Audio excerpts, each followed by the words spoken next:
میں جناب کے سامنے رافضیوں کے ایک ذاکر نجم سبتین کے کلام کے رد کے لیے حاضر ہوا ہوں۔ رد کرنے کا مقصد یہ ہے کہ اس نے حضرت علی رضی اللہ تعالیٰ عنہ آپ کی عظمت اور شان کے حوالے سے اپنے مذہب کے مطابق ایک کلام لکھا، جو کلام جھوٹ پر بھی مبنی تھا اور صحابہ کرام رضوان اللہ تعالیٰ علیہم اجمعین ان کی عظمت اور شان کے بھی خلاف تھا۔ تو اس وجہ سے ناچیز نے حق سمجھا کہ اس کلام کا رد کیا جائے، اور دوسرا وہ تو رافضی ہے جس نے اپنے اس کلام کے اندر اپنے مذہب کو ظاہر کیا، اپنے مذہب کو بیان کیا۔ اس سے بڑا افسوس یہ ہے کہ ہماری اہل سنت و جماعت کی صفوں کے اندر جو رافضی ہیں وہ اس کلام کو پڑھ رہے ہیں۔ آج کل نیٹ کے اوپر بڑے زور اور شور کے ساتھ اس کلام کو، اپنے آپ کو سنی کہلانے والے، وہ بہت زیادہ اس کو وائرل کر رہے ہیں۔ تو میں نے حق سمجھا کہ اس کلام کے اوپر کلام کر کے اپنا جو ہے اہل سنت و جماعت جو ہمارے ہیں ان کے لیے اور دفاع صحابہ رضی اللہ تعالی علیہم اجمعین کرتے ہوئے اس کلام کا جو ہے وہ رد کیا جائے۔ تو عزیزان گرامی، ہو سکتا آپ نے وہ کلام سنا ہو۔ اس کلام کا یعنی جو مصرع جس سے اس کا آغاز ہوتا ہے وہ کلام یہ ہے: فکر و فن صرف علی ہیں یا علی کے بیٹے۔ یہ کلام آج کل بڑا پڑھا جا رہا ہے۔ اس کلام کے اندر ایک شعر میں آپ کے سامنے رکھتا ہوں جس سے آپ خود اندازہ لگائیں گے کہ اس کلام کی حیثیت کیا ہے، کہ یہ کلام کس مذہب کو بیان کرتا ہے۔ وہ شعر یہ ہے کہ جن کو بے جسم خدا اپنا جسد کہتا ہے، جن کو بے جسد خدا اپنا جسم کہتا ہے، وہ بدن صرف علی ہیں یا علی کے بیٹے۔ استغفر اللہ استغفر اللہ استغفر اللہ، نعوذ باللہ من ذالک، کہ وہ اپنا مذہب اس میں بیان کر رہا ہے کہ اللہ جو جسم تو نہیں رکھتا لیکن علی اور علی کے بیٹوں کو وہ اپنا جسم کہتا ہے۔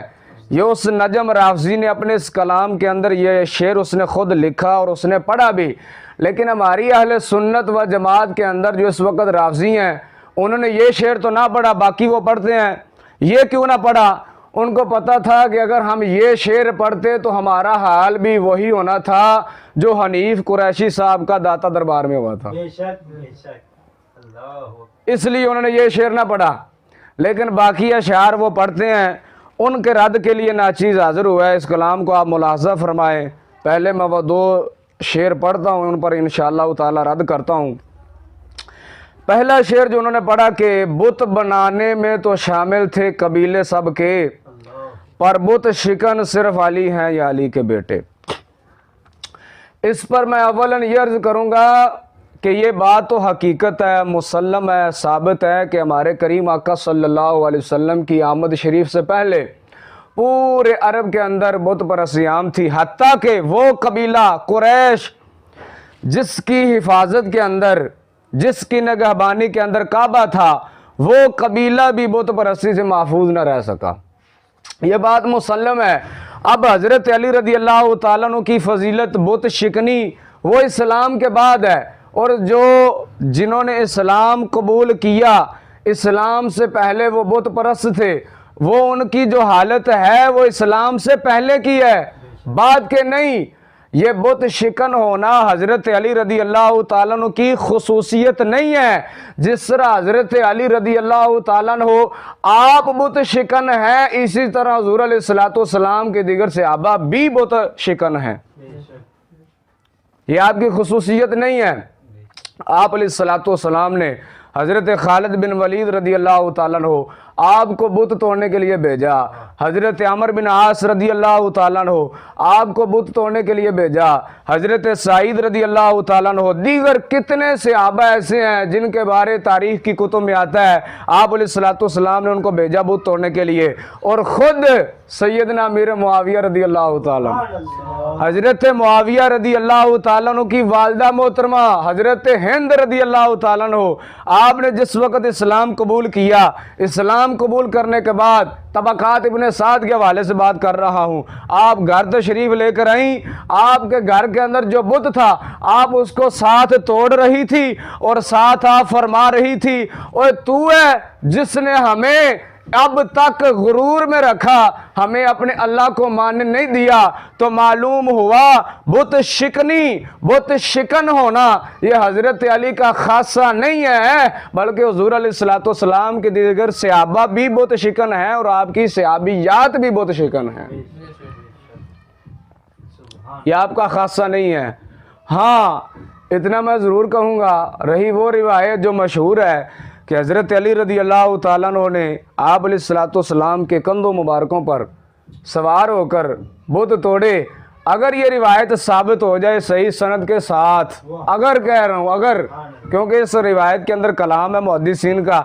اگر ثابت ہو جائے تو اس آپ کے عمل شریف کو حضور علیہ الصلوۃ والسلام کے کندھوں پر سوار ہو کر بت توڑنا، یہ سوار ہونا آپ کی خصوصیت کہا جا سکتا ہے، لیکن بت شکن ہونا آپ کی خصوصیت نہیں کہا جا سکتا۔ یہ بات واضح ہو گئی۔ دوسرا میں یہ عرض کروں گا کہ اس شعر کے اندر یہ جو میں بات کرنے والا ہوں انشاءاللہ تعالی آپ کا سینہ ٹھر جائے گا، ٹھنڈا ہو جائے گا، یہ جو بات اس نے کی کہ بت بنانے میں تو شامل تھے قبیلے سب کے، جو لفظ اس نے سب کے کا جو بولا نا لفظ سب، اب ذرا میں اس پر کلام کرتا ہوں کہ آپ علیہ الصلوۃ والسلام کے صحابہ سب جس طرح اسلام لانے کے بعد بت پرستی سے محفوظ رہے، بت پرستی سے دور رہے، جتنے صحابہ جو تھے بت پرستی سے محفوظ رہے، اسلام لانے کے بعد بت شکن رہے، اسی طرح اسلام لانے سے پہلے آپ علیہ الصلوۃ والسلام کے کچھ صحابہ ایسے بھی ہیں کہ دور جاہلیت کے اندر بھی انہوں نے نہ بت پرستی کی نہ انہوں نے بتوں کو بنایا، ان میں سے سر فہرست میں جس کا نام لوں تو وہ سیدنا ابوبکر صدیق رضی اللہ تعالیٰ عنہ۔ جی ہاں، حضرت ابوبکر صدیق، ارشاد الساری شرح جو ہے بخاری شریف کی اس کے حوالے سے عرض کرتا ہوں، حضرت ابوبکر صدیق رضی اللہ تعالیٰ عنہ، آپ جب میں آخر میں جو جملہ دوں گا وہ کمال جملہ ہوگا، ذرا غور فرمائیں۔ حضرت ابوبکر صدیق عمر 4 سال ہے ابھی، حضرت ابو قحافہ وہ بھی صحابی ہیں، آپ کی 4 سال عمر ہے حضرت ابوبکر صدیق رضی اللہ تعالیٰ عنہ کی، والد محترم آپ کو بت خانے کے اندر لے گئے، بت خانے کے اندر چاروں طرف بت تھے، بڑا ایک بت تھا، آپ کہنے لگے ابوبکر یہ تمہارا خدا ہے، اس کو سجدہ کرو، آپ فرمانے لگے حضرت ابوبکر صدیق یہ میرا خدا ہے، آپ نے بت کو مخاطب کیا، آپ نے فرمایا اگر خدا ہے میں بھوکا ہوں مجھے کھانا کھلا، اگر تو خدا ہے پیاسا ہوں مجھے پانی پلا، اگر تو خدا ہے میں ننگا ہوں مجھے کپڑے پہنا۔ حضرت ابوبکر صدیق نے پتھر اٹھایا، آپ نے فرمایا اگر تو خدا ہے لے یہ پتھر آنے لگا تیری طرف، اپنے آپ کو بچا،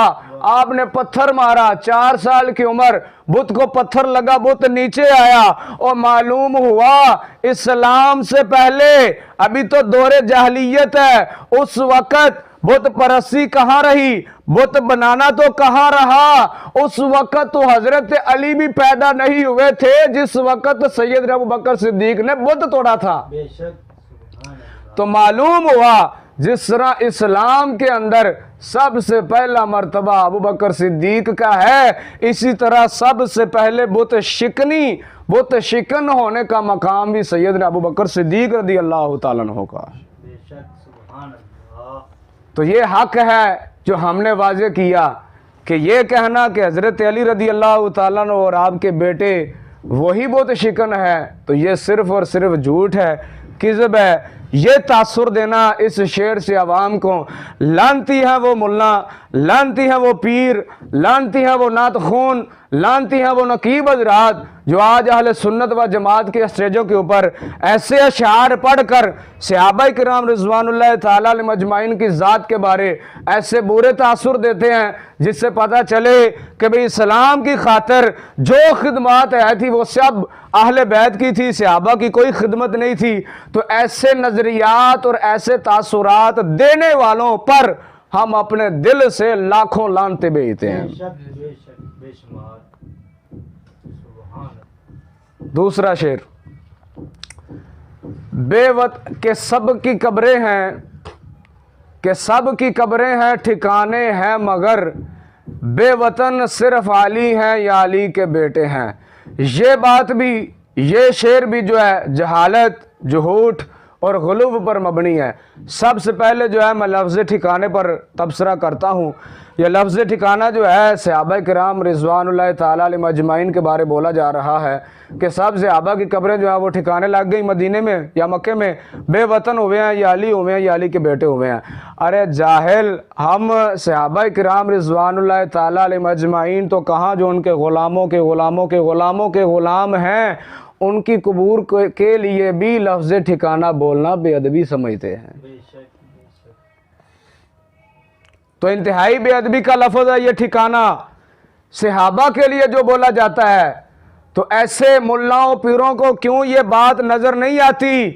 کہ صحابہ کرام کے لیے ایسے الفاظ تمہاری موجودگی کے اندر استعمال ہوں، بولے جائیں اور تمہیں سانپ سونگھ جائے، اور جب تمہارے پیروں کے خلاف جب کوئی جملہ بول دیا جائے تو تم اس طرح پڑھتے ہو جس طرح کتا ہڈی کو پڑھتا ہے۔ بے شک بے شک تمہیں صحابہ کی غیرت نہیں ہے، تمہیں صحابہ کی ازواج مطہرات کی غیرت نہیں ہے۔ غیرت ہے تو اپنے رافضی پیروں کی ہے، غیرت ہے تو اپنے رافضی ملاؤں کی ہے۔ تو یہ لفظ ٹھکانہ یہ صحابہ کرام رضوان اللہ تعالیٰ علیہم اجمعین کے لیے بولنا میں بے ادبی سمجھتا ہوں۔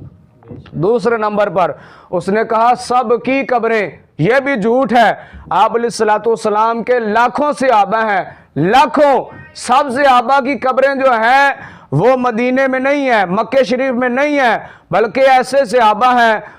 جن کی قبریں ملک شام کے اندر ہیں۔ مثلا حضرت امیر معاویہ رضی اللہ تعالیٰ عنہ، حضرت بلال حبشی رضی اللہ تعالیٰ عنہ، ان کی ملک شام کے اندر ہیں۔ اور کچھ صحابہ ایسے ہیں کہ جن کی قبور جو ہیں وہ ملک عراق کے اندر ہیں، یا ملک ایران کے اندر ہیں، یا مصر کے اندر ہیں، یا مدین کے اندر ہیں، یا ملک یمن کے اندر ہیں۔ اور خود میزبان رسول حضرت سیدنا ابو ایوب انصاری رضی اللہ تعالیٰ عنہ، ان کی قبر مبارک ترکی کے اندر ہے، جن کے گھر میرے آقا نامدار ٹھہرے وہ اسلام کے لیے، جہاد کے لیے یہاں تک آئے کہ ان کی قبر تو ترکی میں ہے۔ لہذا معلوم ہوا سب صحابہ کی قبریں مدینے میں نہیں ہیں، بلکہ ان کی قبروں کو اللہ تعالیٰ نے وہاں رکھا جہاں وہ اپنی دینی خدمات پیش کرنے کے لیے تشریف لے گئے تھے۔ بے شک سبحان اللہ۔ تو یہ جھوٹ ہو گیا۔ تو جب یہ آپ کا جھوٹ ثابت ہو گیا تو بے وطن صرف علی یہ خود بخود ثابت ہو گیا۔ اور دوسرا یہ جو کہا کہ بے وطن صرف علی ہیں یا علی کے بیٹے،